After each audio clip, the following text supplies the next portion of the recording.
In a fighting game or in almost any real-time competitive game, there's moves the opponent can do that you can react to. And there's moves they can do that you can't react to because they're just too fast. You don't have time. In that case, you're going to have to guess or predict what to do right. I'm going to tell you how to think about when you can react to a move, but also when should you react to moves and when should you not be focusing on that. Let's start by trying to quantify when can you react to something. In fighting games, time is measured by the frame, and a frame is 1/60th of a second. So if I say something takes 30 frames, that's 30/60ths of a second or half a second. If you're going to react to something, well, what does that mean? Reacting means that you see it or hear it. That signal reaches your brain. Your brain processes that and makes some decision about what to do. And then we have to send the signal back to your hands to actually do the thing. So to react, you've got to do all of that and still have time to actually do the move. Like you haven't been hit by whatever it is yet. So how long does it take for the signal to get to your brain and decide and do all that? Well, it's about 20 frames or 20/60ths of a second. So you can react to things if you have about that amount of time. So some of you out there might be thinking that your reactions are a little bit better than that. You can react to things faster than 20 frames. Maybe it's possible. Some people are a little bit faster than that. But if you're going to test it before you start feeling special, keep in mind that it's not a fair test if you find some online thing that will blink a red light and then that's when you're supposed to press the button and it's measuring how fast you press it.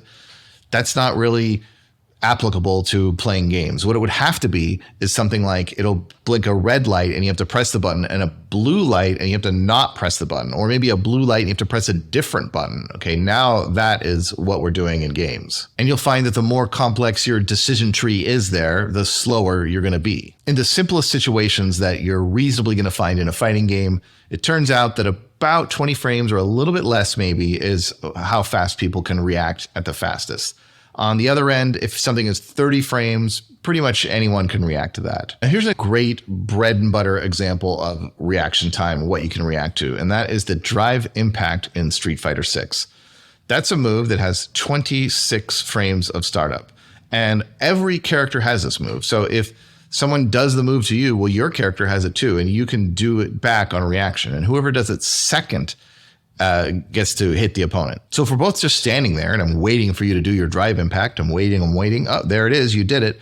Then generally I can react to it. 26 frames is about enough for most people to react to, but it is a bit on the edge. As soon as you add in more factors, more things that you could have done, more complexity for my decision tree, players call that the mental stack, all the different things that I have to think about. Well, it starts getting pretty hard and you can sometimes sneak in that drive impact. So why should you try to react to what the opponent's doing? If these things are right on the edge and it's pretty difficult, I mean, maybe just forget the whole thing and do something else. I'll tell you why you should care. When you're playing a real-time game, like a fighting game, you are guessing constantly. And that's the first thing to understand. You might not even realize that. If you're just standing there and you can do any move you want and your opponent is just standing there and they can do any move they want, and you choose to do a move, then you just guessed. And the reason that's a guess is that you cannot perfectly, instantly see, understand, and process what they're doing. In other words, you don't know the game state at the exact moment that you press the button. For example, let's say you wait around and then you do a move. Well, maybe 2 frames earlier than that, the opponent did some other move that's actually going to beat your move, and you just countered yourself, but you don't know because you can't perceive that in just 2 frames.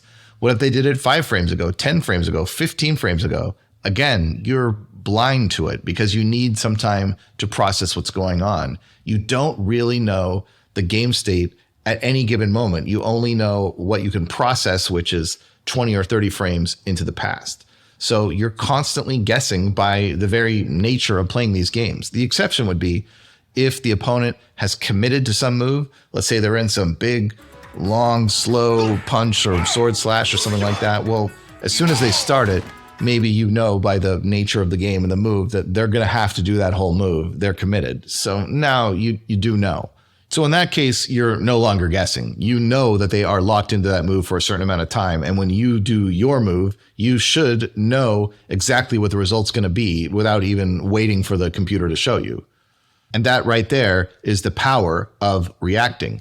You don't have to guess. You know exactly what the result is going to be. And hopefully the result is you damage the opponent, or you get ahead, or you get an advantage for free. For free meaning no guess. So when I put it that way, I hope you can see how valuable that is. The ability to do damage without guessing, without the possibility of something going wrong.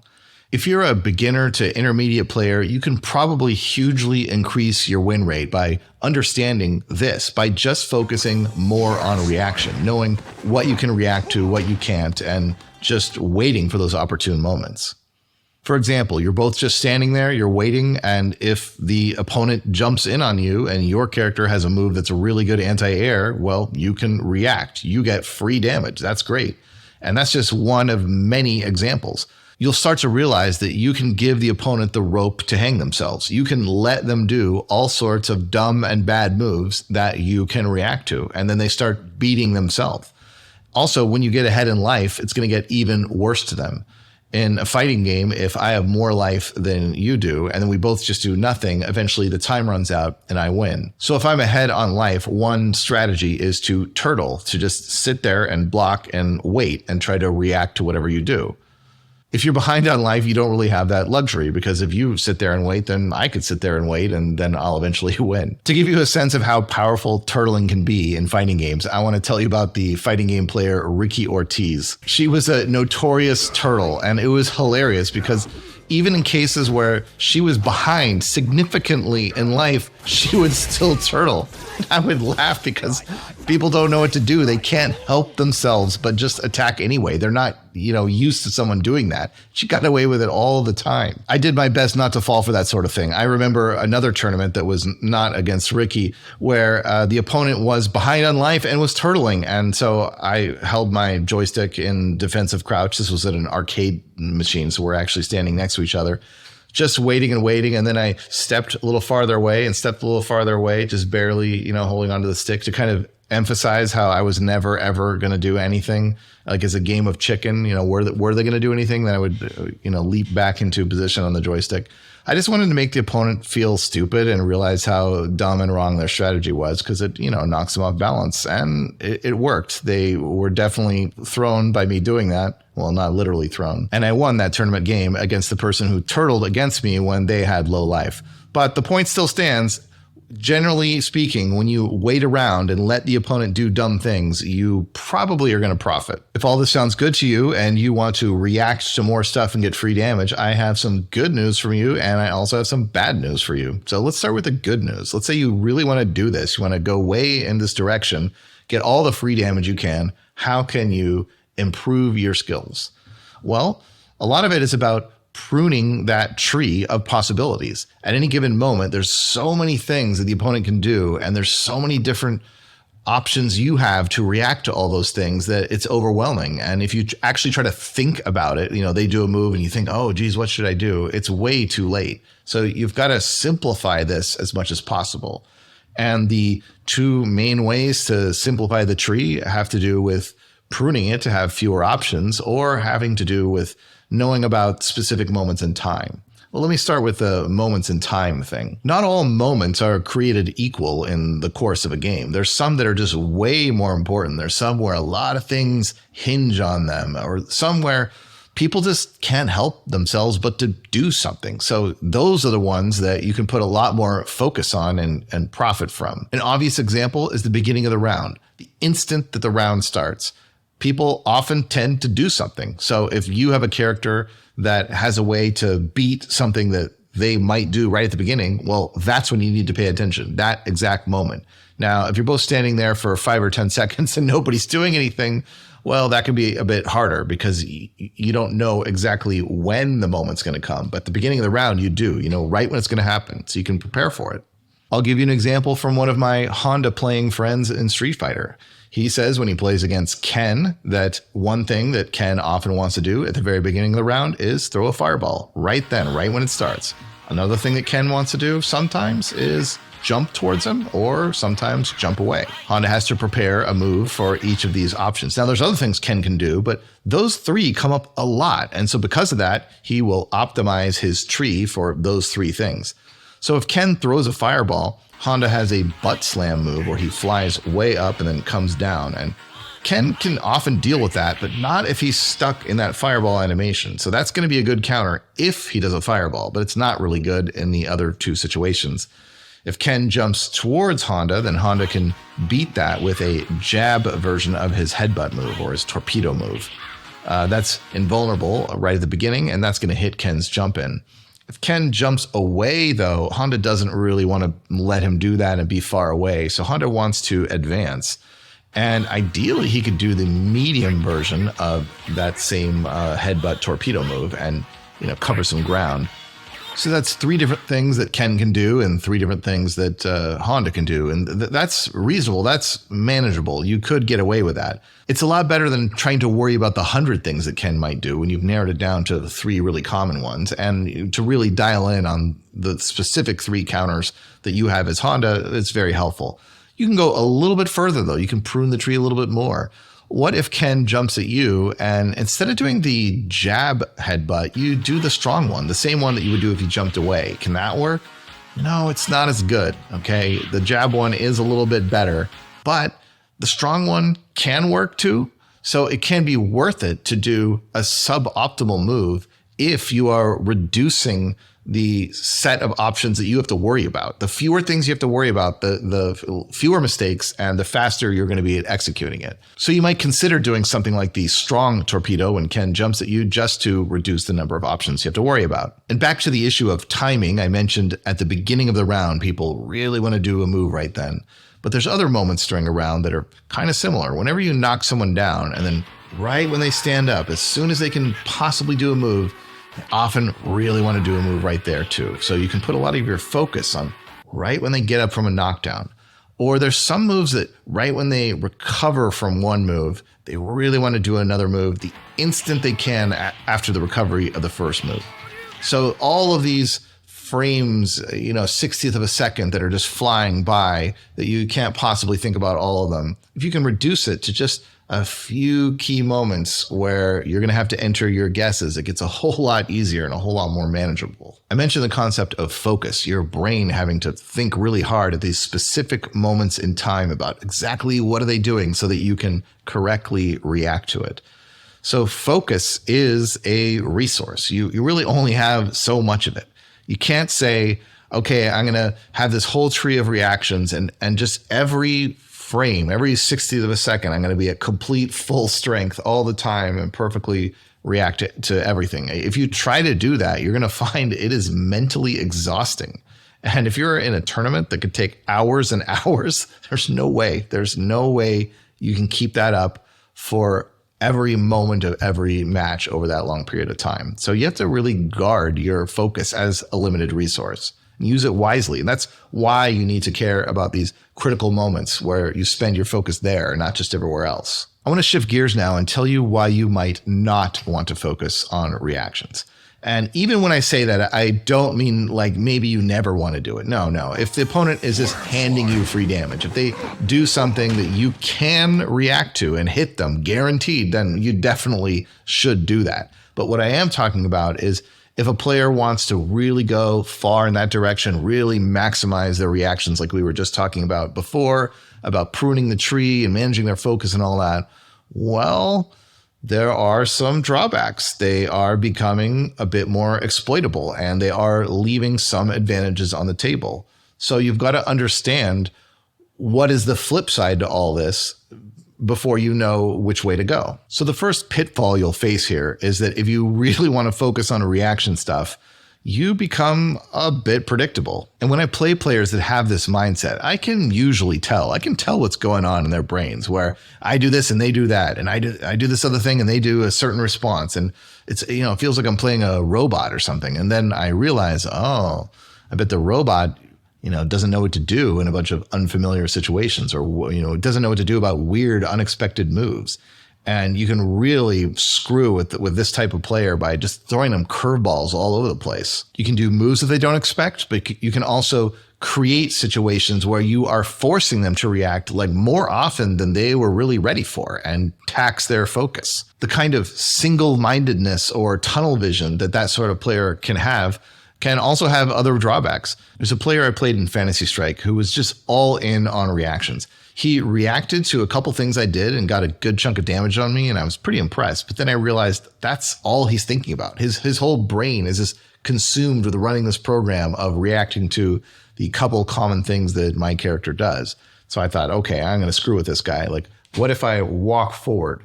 Like, not right in his face, but just like a little bit uncomfortably close to him. So he has to back up because he has to maintain enough space to do his reaction properly.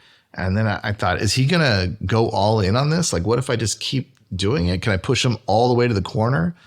And I did, and my character has a pretty good advantage when I have the opponent cornered. He just let me do it. Just let me do it for nothing, because he's not able to think about all the different things going on in this match when he is spending all of his cycles caring about reaction. So when you're all in on reaction, you're putting yourself at a disadvantage in a way, even though you're getting another advantage. So you have to understand whether that's worth it, given the specific characters, given the matchup, given the game. There's a lot of factors about whether it still might be worth it or not. And now I want to make the last point, which is really the biggest point to me about this whole topic. And now I want you to think even more about the flip side of reaction, which is prediction. Not just trying to exploit someone who is relying on reactions, but what if you go the other way? What if you really decide to rely on predictions? So at first glance, this is a stupid idea, because maybe you are giving up situations where you could have just waited and reacted. Maybe you're giving up some opportunity for free damage. Also, maybe you're putting yourself at horrible risk all the time. Like, maybe you think, oh, I know exactly what they're going to do, and so I'm going to do my really clever move, but you guess wrong and you're totally open and you get countered. That's the danger of relying on prediction and why reaction is a safer thing to do. But that's not the whole story. Relying on prediction can be a really successful thing if you do it right. So the first thing to understand is the concept of Yomi, or knowing the mind of the opponent. I mean, imagine if a magic fairy could just stop time for you at many points during a match and tell you exactly what the opponent is about to do. Then you would be able to counter it in really big ways, like not just blocking and hitting back with one move. Like, you'd be able to just do big super moves and combos at exactly the right time to get a lot more upside if you had that magic power. And the first thing to understand is that as a beginner, you don't have that magic power, and you think no one does, and you think it's all fake, and you just do Hail Marys. You just do these big guesses for the hell of it. As you get better, you start to realize, oh, geez, can't do that. And you rely much less on prediction, and you start to embrace reacting to everything. But when a player is really, really good, and think about like Daigo Umehara, one of the best in the world, he's known for his Yomi abilities. He's known for reading the opponent in incredible ways and doing very unusual moves at weird moments that's just the right thing, to counter the opponent. He's been doing that for so many years and decades even, that I have to wonder, should we even call it a guess? I mean, in a sense, yeah, it's a guess, but his odds are incredible because he is picking up on the tendencies of the opponent. He's not just guessing randomly. It's an extremely educated guess based partly on what people generally do in this situation or this one that he's acutely aware of, and then also adjusted by the particular player he's playing against, where he knows their tendencies and how they diverge a little bit from the norm. So if you're incredibly good at knowing what the opponent is probably going to do, then you can profit so much from that if you guess wrong here and there a little bit, it's worth it to make the guesses. And speaking of Yomi, if you really want to develop that skill, you can try my card game, Yomi 2. Yomi 2 actually models a form of this reaction where you can block and the opponent can do an unsafe move, and then you can hit back with whatever move you want. Or if you play a rushdown character, you can hit back with a whole combo. One of the main things you do in this game is you and your opponent each play a card simultaneously, so you don't know what the other person's going to do at the moment that you had to make your choice.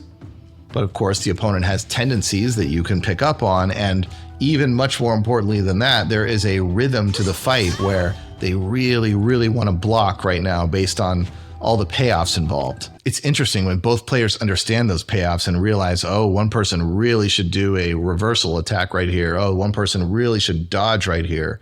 And then you see, do they? It also has the whole single player campaign mode where you try to become the best Yomi player in the city. Check it out on Steam.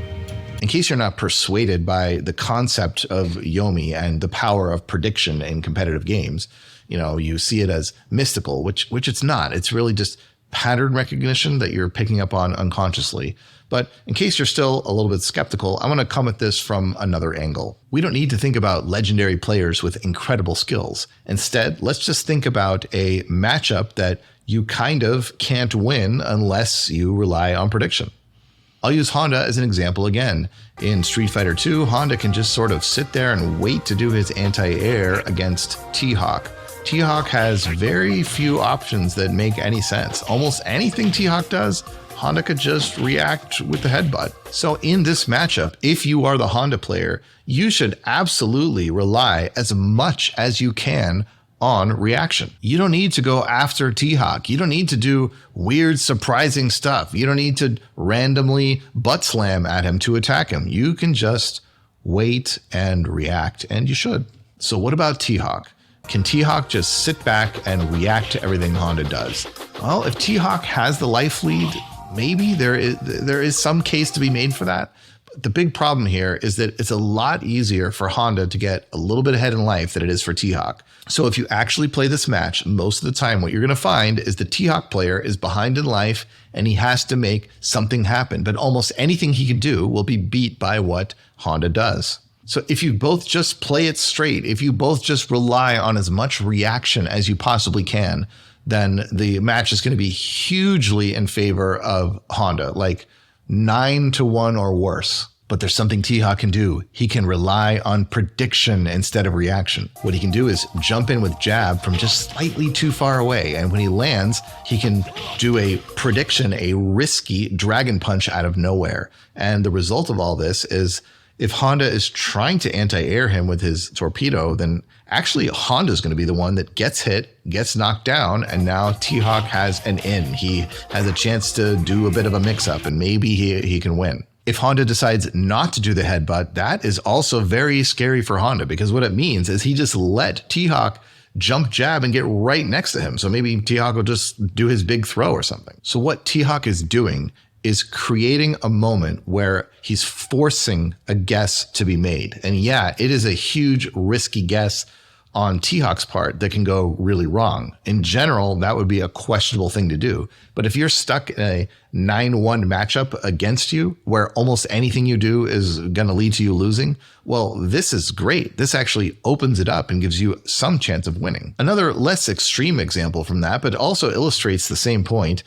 Also from Street Fighter 2, I'm thinking about the way that my friend John Choi used to play Ryu. I watched Choi's gameplay very closely because he's such an excellent player. And what I found is that in a lot of matchups, he was relying on a fireball trap. So he would keep the opponent far away and throw a series of fireballs, sometimes fast, sometimes slow, at certain ranges, certain timings, all designed to be an obstacle course.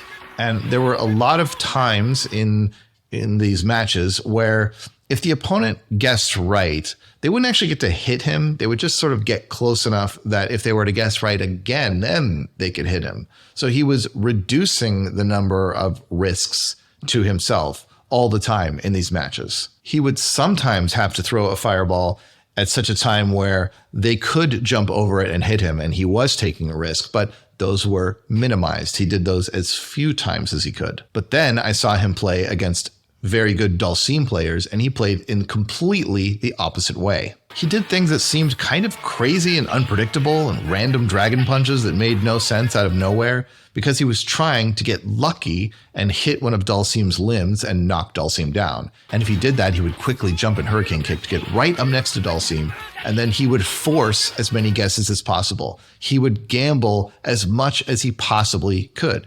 Is he going to do an overhead or a low or throw them or whatever? And yeah, Dulcim did have a chance to get out of that and throw him. But it was clear to me that his theory was, in this matchup, if he played it straight and reacted to as many things as he could from far away, that Dulcim would ultimately win that match. So he had to break it open. He had to become a gambler. In that match only, he's the gambler. he's doing as many moves as possible that are risky and that could go wrong because he thinks that the dice rolls are ultimately going to be in his favor, and they usually were. And another example of this concept, also from Street Fighter II, this time Super Street Fighter II Turbo HD Remix, the one that I was lead developer on. So in that one, I was playing the character Fei Long against a friend who was playing Guile, and he was very good at Guile, but he was getting wrecked in this matchup. He was getting just destroyed. So I said, look, why don't we switch places? You can just do the Fei Long things that I'm doing, and I'll do the Guile things that you're doing, but I'll show you how to do it a little bit differently. And hopefully that'll be a help to you. So we did it. We switched characters. And then I destroyed him the other way around when I was Guile too. Now, I'm not telling you this story to brag. There is an actual point. Okay. He was a very good player. But what I learned from that is that he was totally out of his depth in playing Fei Long. And it's not just, if you try to play a new character, you can have trouble sometimes. So that's understandable. It really went beyond that. It was a fundamental philosophical thing. When he was playing Guile, he was all in on defense. He wants to hold defensive crouch as much as possible to have the charge for both of his moves, his Sonic Boom and his Flash Kick. And he wants to react to everything. That's how he's thinking and how he's playing. And in a lot of matchups, that is a successful thing for Guile to do. When he had to play Fei Long, he was trying to think that same way about how can I do things that I know will work? How can I be safe? How can I make the opponent do something and then react to it because I've kind of tricked them into doing the wrong thing? Well, that's never going to happen in that match if you are Fei Long. If you are Fei Long, then Guile is just going to sit there and he's generally not going to hang himself. So the thing that this Guile player trying to play Fei Long had to learn is what I'm trying to teach you right now. It's this. As the Fei Long side, the only reasonable way to win is to gamble. I can do my Rekka punches against him, and if he blocks, I can make those safe. He might Flash Kick right then, but it's really hard to do. So I'm going to rely on, most of the time, I'm going to sneak in a little bit of damage on block. Once in a while, I'm going to get lucky and I'm actually going to hit him and get a big amount of damage. But most of the time, I'm going to get away with that little bit of damage. The other thing I'm doing is the so-called chicken wing kick. And this is important because if he holds down back like he wants to do, that chicken wing kick is going to hit him for a little bit of damage. So he's going to try to Flash Kick. He's going to try to react. Okay, but what I can do is do my chicken wing a little bit later than usual. If I delay it just slightly, then his Flash Kick will start to whiff, and then my chicken wing will actually hit him and juggle him, and it's really bad for him, and he's going to be knocked down and in this whole situation again. And then the next time, I can reach the point where I'm supposed to chicken wing and I don't do it, or I wait 2 beats and then I do it, or I wait 3 beats and then I do it. And who knows if I'm going to do it or when I'm going to do it. And he's just lost in his world of only trying to react. But with Fei Long, I'm opening myself up every single time there. I'm rolling dice every time I try to do the chicken wing kick. But the thing is, those dice are pretty well in my favor. And even if the dice weren't in my favor, there would still be an argument for doing this. Let's say that we added up all of the damage that he could get off Flash Kicks against my chicken wing, and it turned out that was a little bit more than all the damage that I was getting off of, I'm going to chicken wing, a little earlier, late or whatever.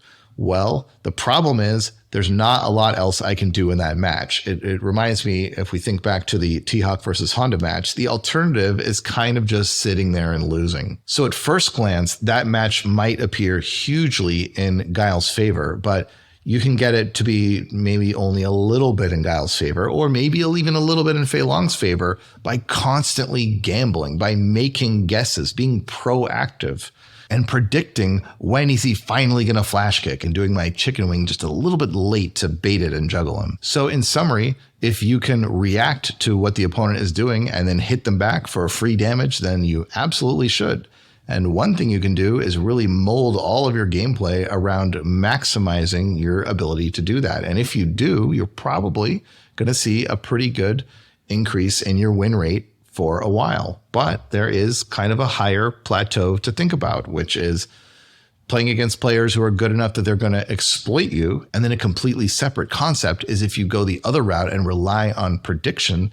That makes sense in certain matchups. It makes sense in certain situations, or if you reach a certain skill level of reading the opponent. There are times when things are lining up and you should rely on prediction because that's your best bet.